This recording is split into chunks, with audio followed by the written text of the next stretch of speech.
Before we get into the podcast, let's get through the rigmarole first. Remember, guys, this podcast posts each and every single Saturday. The first segment of the show, we go through all the NFL news you need to know about. The second and third segments will not start until the NFL season starts. The second segment, we preview all the NFL games, and then we review the Thursday night football games that happened a couple days before. In the third segment, we do a rookie watch where we rank all the NFL rookies each and every single week. So this first news story is about Dave Gettleman's departure from the Carolina Panthers, and it is also about Josh Norman's departure from the Carolina Panthers. This article is by Connor Brine.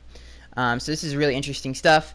Dave Gettleman's outsider as the Panthers general manager stands as this week's NFL's shocking story, and Joe Person and Scott Feller of the Charlotte Observer detail some of the reasons behind his firing. Gettleman's brash management style and his reshaping of the Carolinas roster after his 15-1 NFC winning campaign in 2015 contributed to his demise, with his decision to rescind cornerback Josh Norman's franchise tag in 2016 helping to decide his fate. Letting Norman loose on the free agent market, meaning allowing a number one caliber corner to walk away without the club receiving any compensation, and it irked some of the team's players. A year after the departure of the ex-assistant general manager Brandon Bain also weakened Gettleman's grip on the GM job. Bain took over as Buffalo's GM in May, which cost Gettleman the good cop to his bad cop. The loss of Bain negatively affected Gettleman's work relationships, according to Persons and Fowler, as the former, quote, acted as a go-between among the front office, coaching staff, and locker room, end quote, the reporter explained. Former Panthers fullback Mike Tolbert, who signed with the Bills after Gettleman's released him on Friday, confirmed that Bain was a valuable figure in Carolina. As player, quote, this is from Mike Tolbert, quote, as players, we all love Bain.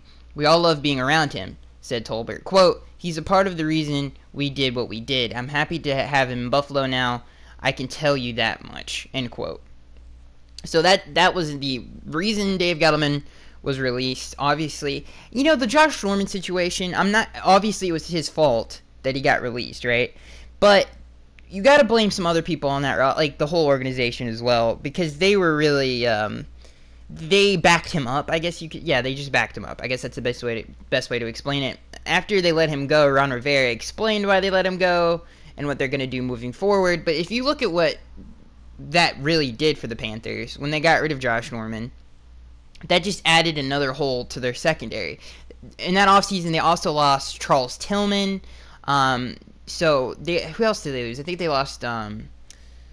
Who else did they lose? They still had Kurt Coleman. I think they lost. I can't remember who the safety was, but they also lost the safety that offseason. So they lost a lot in the secondary, a lot of veteran, savvy players in that secondary that really gave one last good year for that Panthers team. And that's why that secondary was so good, is because they were really, really smart. And in that zone scheme that they run down there in Carolina, you have to be smart. Same thing with Josh Norman. So obviously all those were big losses. And then in the 2016 draft, technically, they had to get James Bradbury and Darryl Worley, so that really affected what they had to do in free agency, in the draft. It just added more holes on their roster, and they had an offensive line to fix, and they just didn't fix it, and that just really went down that path. That's what led to them going 6-10. So you can, as a Panthers fan, you can blame Dave Gettleman for that, because he really added more holes, even though he built that team and he built that roster. I don't know why I'm burping so much. He really contributed to the Panthers having that terrible season. He added so much more stuff for the Panthers to have to work on, and it just made them a worse team. A lot of people forget all those veterans that left. Jared Allen, Charles Tillman. It really affected that football team. And they just made it worse with letting go Josh Norman, and then they had to figure that out, even more holes to cover in the secondary. So I think they recovered well. I think Darryl Worley and James Bradbury had a really good rookie season last year, so it's promising. But it is an interesting story of how Josh Norman left the Carolina Panthers. I remember when he was gone, and I was like, oh my god, I can't believe that. That was one of the more shocking things to happen in an NFL offseason in like 10 years. That was insane because of the season he had the year before.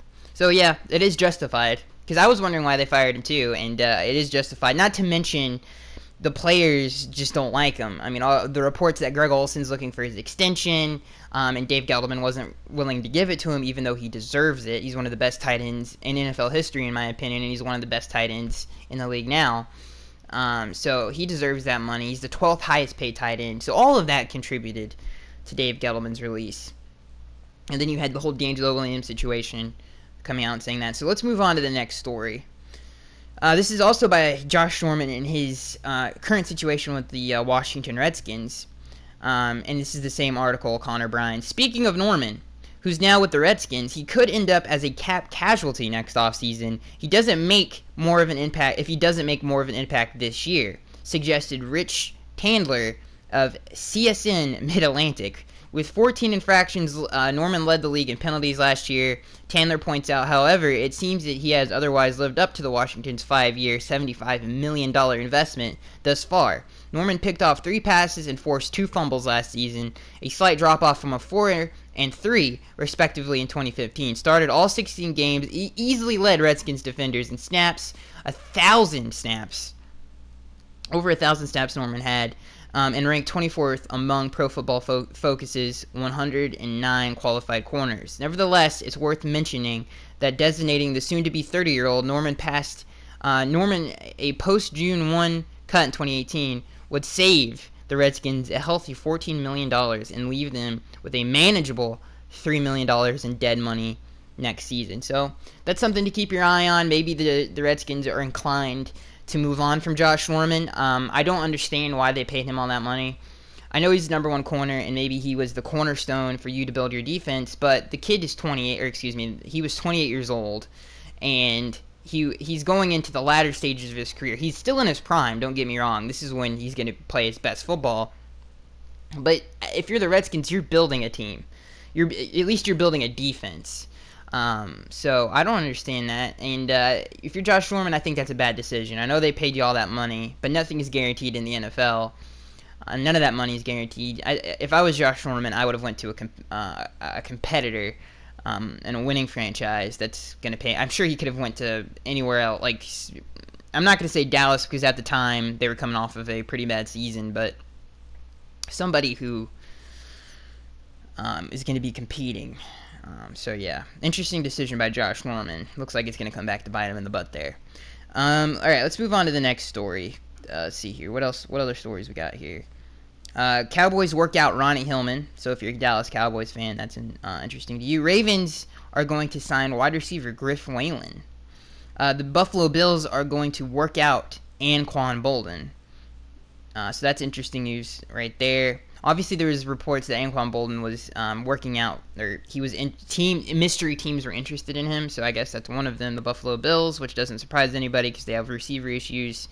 The Cowboys are going to work out running back Denard Robinson. They could use him as like a weapon on that offense for many different things. The NFL suspends Bengals cornerback Adam Jones. So let's dive deep into this story.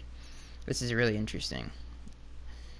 All right, as this loads, okay, the NFL suspends cornerback for the Bengals, Adam Jones. Bengals cornerback Adam Jones has been suspended for 1 game for violating the league's personal conduct policy. Jones pled guilty to an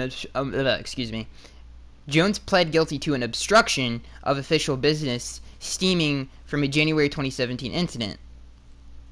Jones will appeal the ruling, according to a source who spoke with Mike Florio of Pro Football Talk.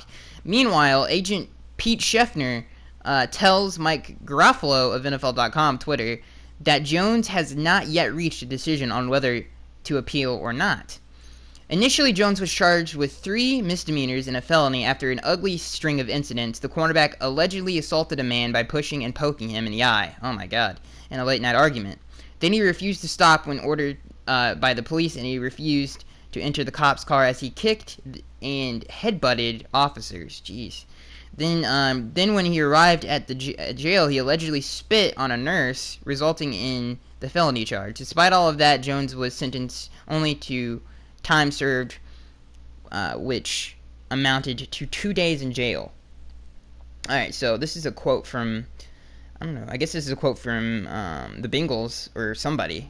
Quote, "The Bengals anticipated this result and are glad to finally put the matter behind us," the team said on a statement. So yeah, it's the Bengals. Quote, "Our focus is getting ready for the upcoming season. Adam will participate in training camp, and we are counting on him to help our team when he returns from suspension."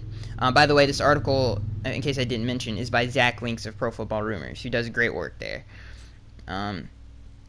Jones will be out of action for the season opener against the Ravens on September 10th. He'll be eligible to return for Week 2 against the Texans. All things considered, the one-game ban isn't a bad outcome for Jones, given his history and the severity of allegations from earlier this year in Week 1. The Bengals will rely a little more on Drake Kirkpatrick, Darqueze Dennard, and William Jackson III to keep opposing receivers in check. Losing Jones isn't ideal, but a team could do a lot worse when trotting out their 3 former first-round picks at corner. The 33-year-old saw his production slip a bit in 2016, grading as only the league's number 37th cornerback from Pro Football Focus. In 2015, Pro Football Focus ranked him as the NFL's 15th best corner. Interesting stuff. There's a lot of things you could read from that. First of all, not saying, listen, the Bengals have a lot of personalities in their locker room. They have Joe Mixon there, obviously, that they signed. They have Pac-Man, who obviously is getting into even more trouble in his 30s, for God's sakes. I'm so glad that the Dolphins didn't sign him. He would not have fit the culture, and I think that was probably, I don't know what all happened, because we were in serious talks with them for a while, and I say we because I'm a Dolphins fan, but they have a lot of locker room issues in that locker room, and, just to go even, so it's, a lot of people are like, how is Marvin Lewis going to keep all those personalities in check? He's done a good job of it so far in his career, and the Bengals are infamous for taking chances on personality casualties, but I think it's coming back to bite them a little bit. I really don't know who the vocal leader is in that locker room. And is it AJ Green, who's a pretty silent dude? Is it Andy Dalton? So who knows who it is, but very volatile locker room they have down there in Cincinnati. And that's not to disparage you if you're a Bengals fan, but it just seems like you have a lot of, I'm not going to say volatile, I'm just saying you have a lot of interesting personalities there. Moving on from that, Panthers sign... obviously, I reported on this on my NFL News Update, but Panthers signed Trey Turner to an extension, so I guess we're not going to go into that if you've already heard about it. But great guard, great young guard, one of the better ones in the NFL. So it's good for him. All right, so we got a Jimmy Garoppolo story. And I know, God forbid, I mean, everybody talks about the Patriots for 24 hours straight, so we'll keep this as brief as possible here. Alright, my thing messed up. I gotta go back. It's loading. See, I don't think I've read this one yet. So this is concerning Jimmy Garoppolo. This is by Connor Bryan of Pro Football Rumors. An effort to find out what the Patriots have in much ballyhooed number 2 quarterback Jimmy Garoppolo, Mike of CSNNE.com spoke with 3 scouts, 2 AFC and 1 NFC, and an ex-Patriots player and an NFL front office executive. The former Patriots offered exquisite praise of the 25... Exquisite praise? That doesn't make any sense. Of the 25-year-old Garoppolo, saying of Tom Brady, the backup, quote, "I played against him every day in practice. He's all that. He can make all the throws. He can process all the information. He's a gamer. And he can slow it down. He can spin it, and I'm telling you this, if he had gotten traded to Cleveland, they're a borderline playoff team." Oh my God. I really believe that. Who said that? An ex-Pats player and an NFL front office executive. The former Patriots offered effusive praise. Not exact. I'm retarded. I'm stupid. Effusive praise of saying that Tom Brady. Okay. Here's my opinion on this whole situation. I know everybody loves Jimmy Garoppolo. He's played 2 NFL games.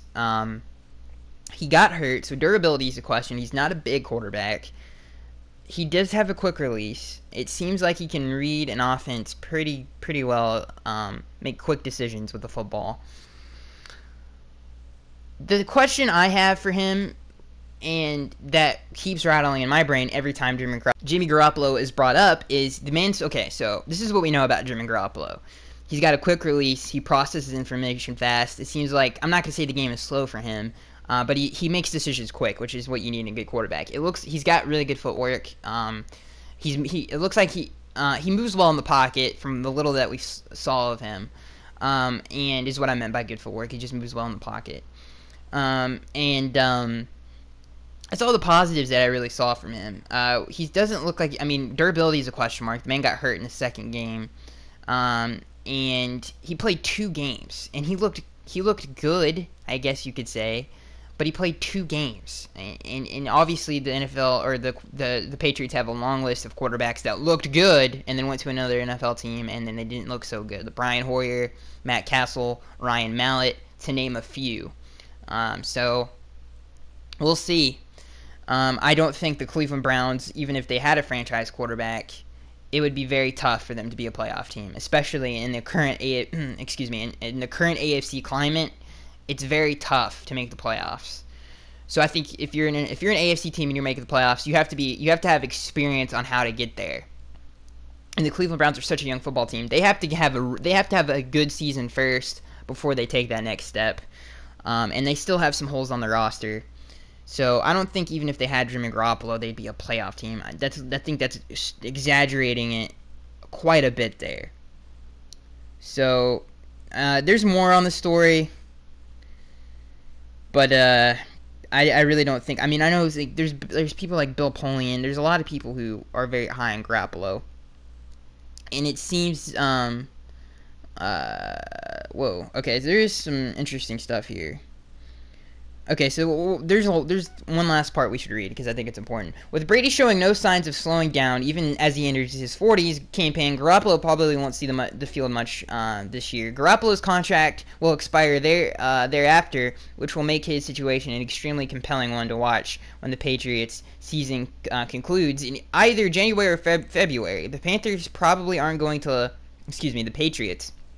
let the impending free agent leave, as head coach Bill Belichick says, quote, thinks he's got the next great one, according to the other AFC. Okay, so Bill Belichick didn't say that. It was an AFC scout who said that. An AFC scout said, quote, I think he's got the next great one.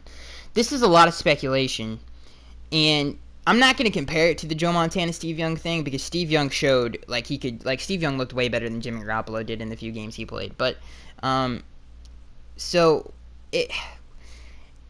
don't know. I'm just not buying into the hype, guys. I don't buy into it. It is interesting that that they're hanging on to him for so long and they didn't trade him. But why would they even consider getting rid of him? If he's that great, why would they even consider getting rid of him? Is my question. So, I don't know. I'm not buying the hype, guys. Let me know if you guys are buying the hype. I'm not buying it. Let's keep going here. This next news story is the Chiefs have signed their quarterback Patrick Mahomes, the first-round pick, which a lot of people, I guess, they don't like the move of the Chiefs. Obviously, they gave up a lot to get him, but I think they needed to do something. I'm not, not to disparage Alex Smith, but he did miss a lot of throws in the AFC Championship game, and their defense played that was one of the better defensive performances, I think, and if any fan has seen in some time. That was a very impressive performance. They did not allow that Steelers offense to score 1 touchdown. And let me say, that's pretty crazy. So, yeah, I think they had to do something on that one. There is a lot. Let's see here. Obviously, the Cardinals. Excuse me, I don't know why I'm burping so much. The Cardinals re-signed running back Chris Johnson.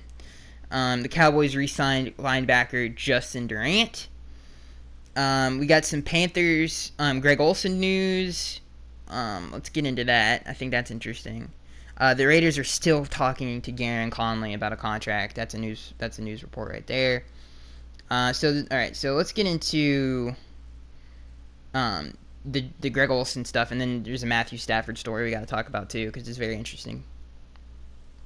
All right, so this article is by Zach Links of Pro Football Rumors.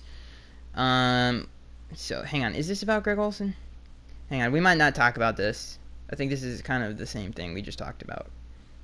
Oh, yeah, it is about Greg Olsen. Okay, here we go. Panthers tight end Greg Olsen says contract talks with Dave Gettleman were never contentious, and he doesn't believe that Gettleman's negotiations with him or Thomas Davis were tipping points in his standing with the team.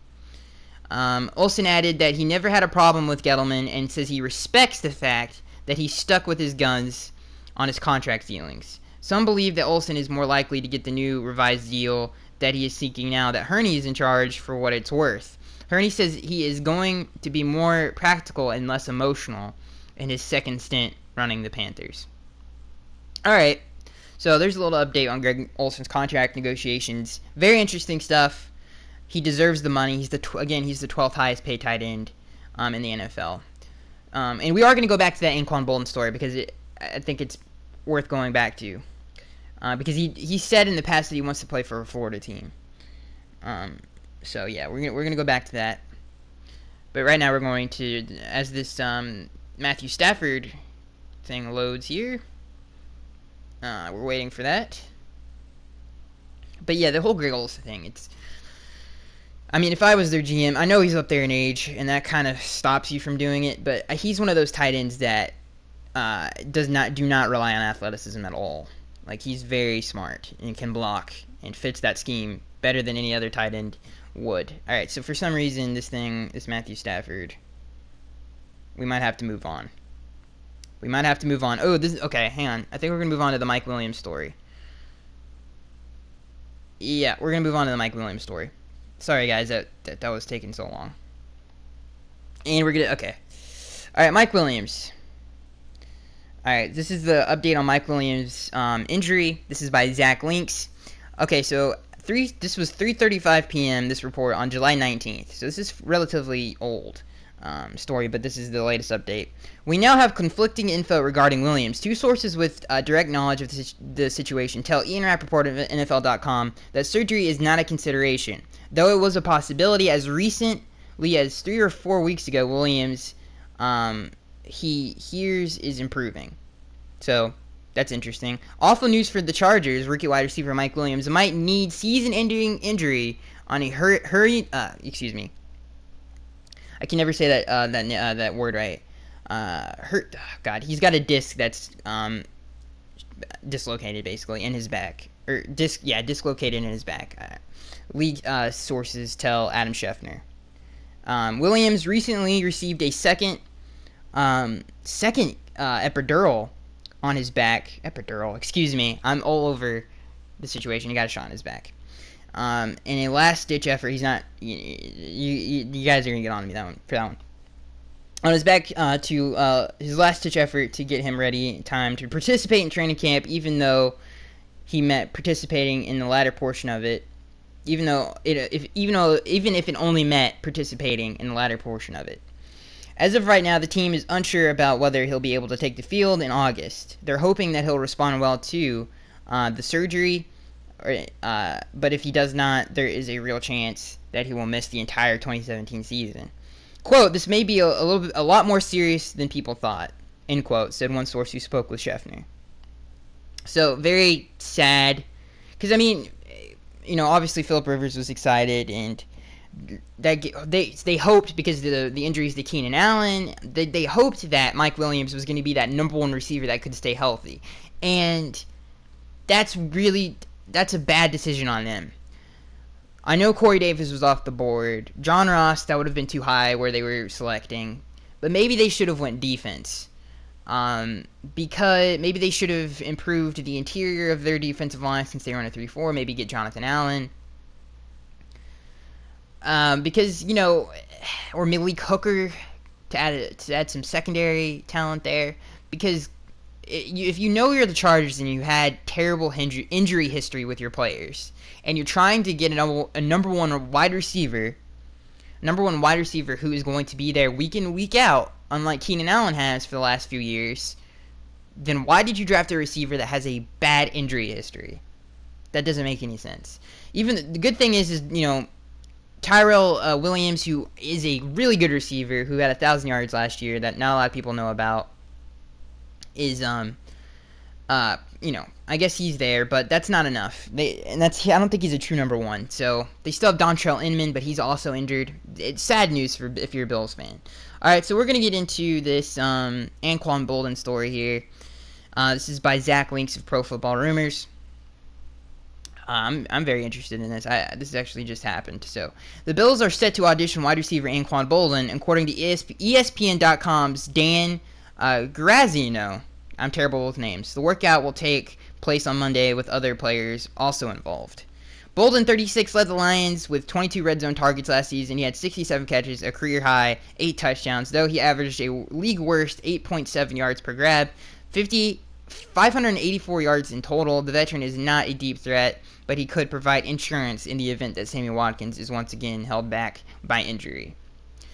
So then the article goes on to say about the receiver depth on the Bills, and they obviously drafted Zay Jones, so they are still not confident in the receiver core, and that is why Anquan Boldin might be a Buffalo Bill.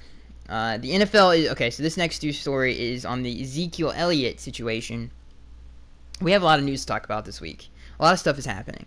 NFL wrapping up Ezekiel Elliott investigation. Finally, the Ezekiel Elliott saga could be... This article is by Zach Links to Pro Football Rumors. Finally, the Ezekiel Elliott saga could be approaching its conclusion. The league's investigation is nearing completion, source tells Ian Rappaport and Tom Palesso of NFL.com. And the league has shared its findings with the NFLPA and Elliott's camp. It still remains to be seen whether Elliott will be suspended and or fined for the allegations made against him in 2016, but we should know one way or another soon, of course. The Cowboys and their star running back have both grown impatient as the NFL fact-finding process has been going on for a full year. The NFL will announce any possible Elliott discipline today, nor let's see here. The NFL will not announce any possible Elliott discipline today, nor this weekend, Adam Schefter of ESPN.com tweets. So the Cowboys will report to camp on Saturday with Elliott in limbo. Elliott was not arrested after a woman filed a police report against him in last July. All right, so there you go. Very interesting stuff. It's clearly, I don't know. It's very interesting. I guess Zeke, I don't think he did anything. But I'm not a detective, and I have no evidence in front of me, so I can't say. But, so I don't know.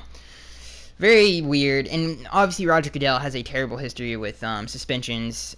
It's pretty laughable, to be honest with you. So, yeah. You can be either way on this. You could either believe Roger in this situation in the NFL, or you could believe Zeke. I guess you could say there. This next news story is concerning Dante Fowler. So this is interesting if you're a Jaguars fan, and this is the latest on his situation. It's loading.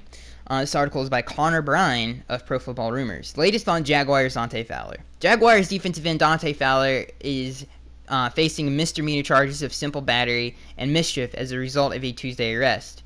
But this wasn't his first run in with the law during his 2-year NFL career. In fact, Fowler has committed 10 traffic violations since December 2015, reports Mike Kay of First Coast News. What's more, Fowler was arrested in Miami Beach in March 2016 and charged with misdemeanor counts of insulting a police officer and resisting arrest without violence, according to Greg Onman of the Tampa Bay Times. Jeez Louise. The arrest report states that Fowler hindered police from trying to break up a crowd in front of a bar. As Onman details, Fowler, quote, ignored verbal requests to move off the road, end quote, writes Unman. And when an officer put his arm on Fowler, officer put his arm on Fowler's, the Jaguars said, quote, get the expletive off me, and swung his arm backward in an obvious attempt to strike the officer. The report indicates numerous officers then had to escort Fowler out. Despite that, the misdemeanor charges against him were dropped in December 2016 after he completed he went into some kind of program for first-time offenders. Now that Fowler has multiple off-field blemishes on his resume, it could lead to an NFL harsher punishment. from the NFL. Even the authorities let Fowler off relatively scot-free for the latest arrest. The league may hand the 22-year-old a suspension that would temporarily deprive the Jaguars a defensive starter and represent another setback in the career of Fowler. The 2015 third overall pick, who missed his rookie season with a torn ACL and was involved in an unbecoming incident last year, which he was caught on video watching a fight between his girlfriend and ex-girlfriend. The league was aware of it, calling the images, quote, disturbing, but they didn't punish Fowler. Well, you Jaguars drafted yourself a crazy person. That is insane. He's only been there 2 seasons, and he has 10 traffic violations, and he's getting into fights with police officers. Now, whether that's true or not, who knows, but that's crazy. So that sucks if you're a Jaguars fan.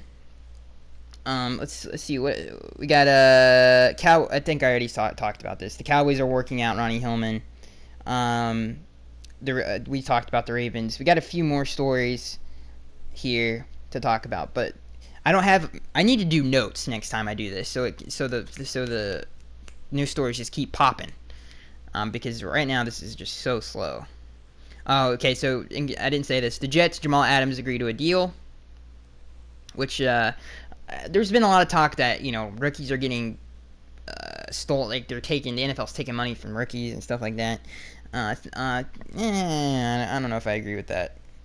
I guess, and it's better than it used to be, where we were paying first overall picks a ridiculous amount of money.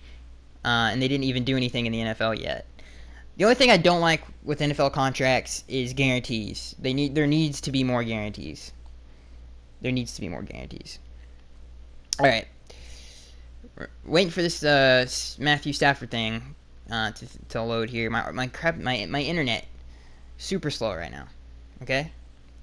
Super slow right now. So yeah, the Jets did agree to a deal with Jamal Adams, who they're hoping can fix their locker room. All right, we're moving on. Where are you, Matthew? All right. This is why we got to have again. This is a podcast, so there is no editing. So you guys are gonna have to sit through this. I do not know why it is not. Okay, here we go. Thank God, finally we're here. In reality, that was probably like a minute, but I apologize.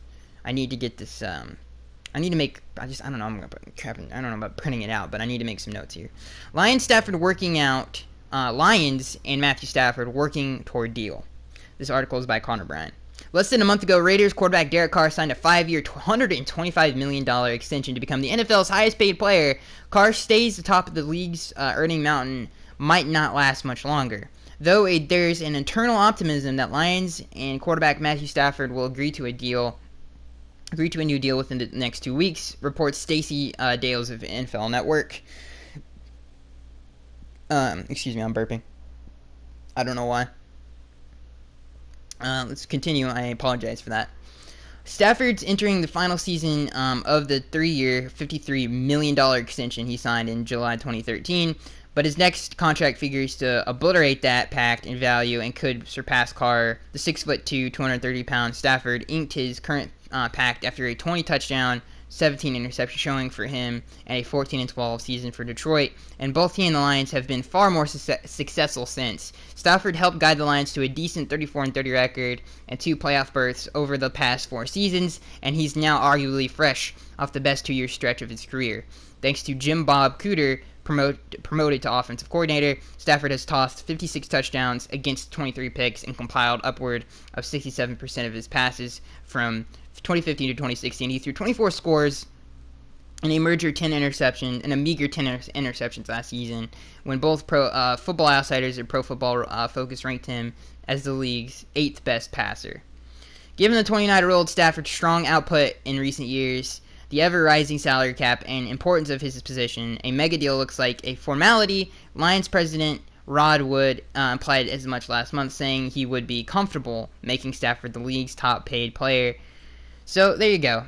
Matthew Stafford looked like he's going to get some cheddar going up his way. I think we have one more story before we go. And it's on Mitchell Trubisky. So this should not take long to load. All right, so we're here. We're here, people. Load. Alright. Let's see if we can't find it. Alright, here we go. Actually, we have two stories before we leave, and it's not going to take... They're all in the same little file here, so I'm not going to have... There's no loading here. And this article is by Connor Bryan of Pro Football Rumors. Alright, so this first news story is on Des Bryant, and I have no idea why and what it's about. A lack of punctuality has been a problem. Weird just way to start this. Problem for Cowboys wide receiver Des Bryant throughout his career. And his issues with reporting to team functions on time have already cropped up this year. Bryant made it to training camp 3 hours late on Friday. Jeez Louise. Relays Ian Rappaport of NFL.com, though the player informed Jane Slater of NFL Network that he has been dealing with sinus infections and headaches. He's now working with the Cowboys training staff to alleviate his sinus problems, adds Rappaport. Further, Bryant apologized to the Cowboys coaches and, quote, took full responsibility, end quote, for his tardiness, writes Slater. But it's still likely that the team will find him, reports Clarence Hill Jr. of the Star Telegram. That was really bad, the first half of it. Like, I was like, wow, Des, you're still Des. But then the second half, I'm like, all right, that's nothing to be... I mean, he's sick. Why didn't you just start the article without... He's sick, and he's having headaches, showed up 3 hours late. This happens when people are sick. At least he even went. He still went. All right, Bears quarterback... Okay, so this is on Mitchell Trubisky. Bears quarterback Mitchell Trubisky's rookie contract contains partial offsets, tweets Albert Beer of the Monday Morning Quarterback. His deal is similar to the one Marcus Mariota signed with the Titans in 2015, when he liked Trubisky this year. Entered the league as the second overall pick in his draft class, Mariota and the Titans agreed to make his base salary a total of $2 million. Subject to offsets, but the vast majority of his $24 million pact is protected. Interesting. So that's a good contract for you, them. And this last little bit here is on Cardinals running back Chris Johnson. Cardinals running back Chris Johnson, 1-year deal includes, this is his contract, includes a $1 million base value, $200K in guarantees, and a chance to earn more incentives per Tom Pellesso of NFL.com. Well, Mitchell Trubisky out here doing a good job on his contract. All right, so I think that's it for all the news. That's a lot of news, especially since, the NFL season is getting closer. That's what this means. That is a lot of news. Yeah, so that's it, guys. So that has been your NFL podcast for today. I hope you guys enjoyed. Remember, this podcast posts each and every single Saturday. When the NFL season starts, again, we're going to add those two segments where we preview all the NFL games, and then we review the Thursday night football game. And then the third and final segment, we rank all the rookies so far each and every single week. So, hope you guys enjoyed the podcast. I am Skagster83, and I'll see you guys in the next one.